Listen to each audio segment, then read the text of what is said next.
Let's dive into some of your weekly rankings here, Josh. The first thing that caught my eye here was you have Travis Etienne at running back 10. I checked Fantasy Pros consensus. He's at running back 2 over there. Give us your thoughts behind that disparity, man. Yeah, I was a little bit surprised to maybe I'm a little low at RB10, but our RB2 is crazy. Travis Etienne's been under 4 yards per carry in 6 straight games. This Jacksonville run game has just not been good. He's had more than 3 receptions just once in the past 6 games. He did have 4 straight games with at least 22 fantasy points. I think that's what people are remembering. But he also scored 7 touchdowns over those 4 games. So, of course, the fantasy points were going to be there. But he hasn't scored the past 3 weeks. He's been under 13 fantasy points each of those past 3 games. If you check in the betting markets, his anytime touchdowns minus 120. It's about 56% implied odds, which is good, but not actually all that great for a starting running back. If you adjust for opponents faced, the Bengals are just an average matchup for fantasy running backs. Ultimately, I have guys like Alvin Kamara ahead of Travis Etienne. Alvin Kamara is going to be playing on a Saints team that's probably down Chris Olave due to concussion. Michael Thomas is on injured reserve. Rashid Shaheed has a thigh injury. The Saints are going to have to throw a lot to keep pace with the Lions. I think Kamara, who's the only running back with games with targets above of 12 or more this year, and he's actually had 14 targets twice. I think 14 targets for a third time is very much in his range of outcomes. So for those of you out there with juggernauts, you may actually be thinking Kamara versus Etienne this week in the RB2 spot. If you have a McCaffrey on your team, since remember Etienne was a 3rd, 4th round pick, Kamara 6th, 7th round pick. If you had to choose one for one, I am going Alvin Kamara. That's Josh Larky tweets. His fantasy rankings are on the website right now. We're going to dive into a few other disparities, though, Josh. Next up, Devin Singletary. You have him at running back 12. Consensus has him at running back 2021. You like the matchup? What's going on here? Yeah, one thing I love about this is we are not Devin Singletary people. We've generally been pretty anti Devin Singletary. It's always fun when the tides turn.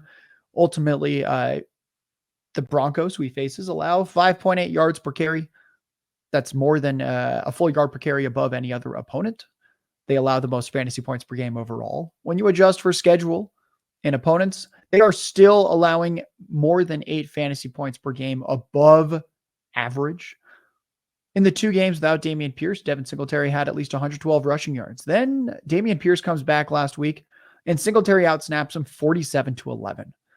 I think the reason Singletary's in the RB21 range for consensus is because they look and all they see is, well, Devin Singletary had 6 carries, Pierce had 5. Well, if we look at the matchup last week, the Jaguars were a pass funnel defense.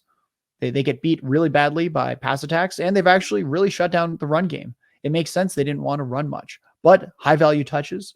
4 of Singletary's 6 carries were where it mattered most. He had 2 red zone and 2 goal line carries. Pierce had none. And you might be like, all right, well, still, that's very little. We need more touches. Well, they came in the passing game. That's how you exploit the Jaguars, is they're pretty friendly to running backs in the passing game. And Singletary ran 34 routes to Pierce's 5. Singletary had 7 targets. He caught 6 of them for 54 yards. What that tells me is it's clear that Houston wants Singletary to be highly involved, regardless of opponent. And in this case, I think he's going to lead the rushing attack by a considerable margin against the softest run defense in the NFL. Oh, pretty fair stuff, Josh. Pretty fair. Now, something that's a little bit, maybe we're coloring outside the lines a little bit more here. I'm a Hollywood Brown guy. You're a Hollywood Brown guy. You have him at wide receiver 18. Consensus has him at wide receiver 28 against the Steelers. Give us your thoughts on that disparity, Josh. So there's a little bit of risk here that this take doesn't matter because Marquise Brown didn't practice Wednesday or Thursday. So there's a little bit of risk, but he's one of the players where if he gets even a limited session in on Friday, I'd expect him to be a full go. Ultimately, his average depth of target's been at least 16 yards in all 3 games with Kyler Murray. Last week, he had 12 targets. That's a 27% target share. 6 catches, 88 yards. He didn't quite get it done, but the usage was there. 189 air yards. That's one of the highest marks all season. The Steelers have been one of the better matchups to target for fantasy receivers. And if you're telling me that we have a talented receiver who's getting a lot of targets deep downfield, then I'm generally going to want to be above consensus on this player. And I think that should he suit up, he makes a very strong DFS play. Speaking of the Steelers, you have Deontay Johnson at wide receiver 19. He's wide receiver 25 in consensus, Josh. Are you getting high on the Steelers offense a little bit here, pal? I'm starting to warm up to them. My Kenny Pickett pro fantasy takes did not age well this offseason. But one thing that is starting to age well is the Steelers offense without Matt Canada.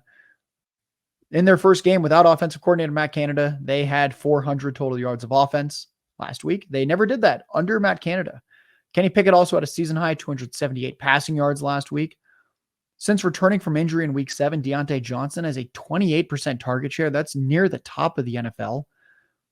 After the first 3 weeks of NFL action, where we had to give some respect to the Cardinals, they've come back to earth. Ryan, would you say they might be the second worst overall defense at this point behind the Commanders?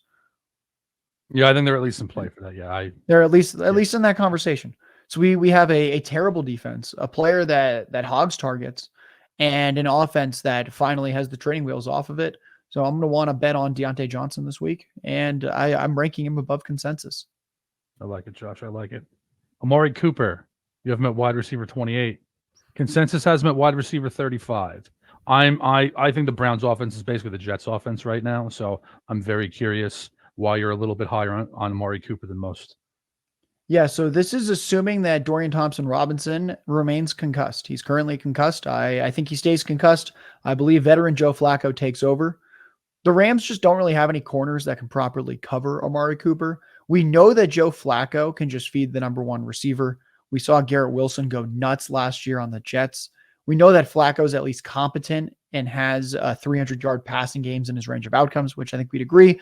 Dorian Thompson-Robinson does not. The past 2 weeks with DTR at quarterback, Amari Cooper has 4 catches for 34 yards and 2 catches for 16 yards. Squeaky wheel. I bet he's frustrated. I certainly would be if I had 50 combined receiving yards over the past 2 weeks. I think Joe Flacco feeds him. I think the pass volume rises in this one. So I'm expecting Amari Cooper to return to his fantasy wide receiver 2 type ways. One of the craziest things that I've thought of all week this week, Josh, is Joe Flacco could actually save the Browns season to a degree. That defense is so good. I think they can actually win with them. You know, it's crazy to think about that in 2023. Last on this list, Josh, Pat Freiermuth. I'm a Pat Freiermuth guy. You have him at tight end 8. Clearly, again, you know, I asked you before if you're high on the Steelers offense. Clearly you are. This means you're probably high on Kenny Pickett too. Consensus has Freiermuth at tight end 10. What are you thinking here, Josh?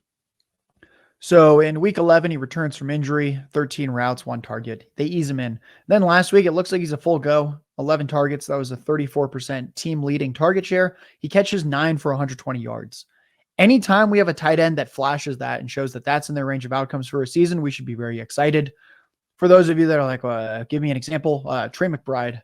We just saw this happen where Trey McBride starts to break out. And the second that it happens with these young tight ends during a season, it's kind of hard to get back on track if you're already behind the 8 ball. So we should be starting Pat Freiermuth this week. Arizona's defense, as I mentioned before, this is a defense to target. I think there's a potential for an improved offensive showing even from the Steelers, given that it's now going to be game 2 without offensive coordinator Matt Canada. So given Pat Freiermuth's first 2 seasons, which was a strong track record, and that he looked more than healthy last week, I'm just going to assume that he's healthy again this week. I look forward to talking about the Steelers again towards the end of the show, Josh. Catch more of the conversation only on the 33rd Team Fantasy and Betting Network, wherever you get your podcasts.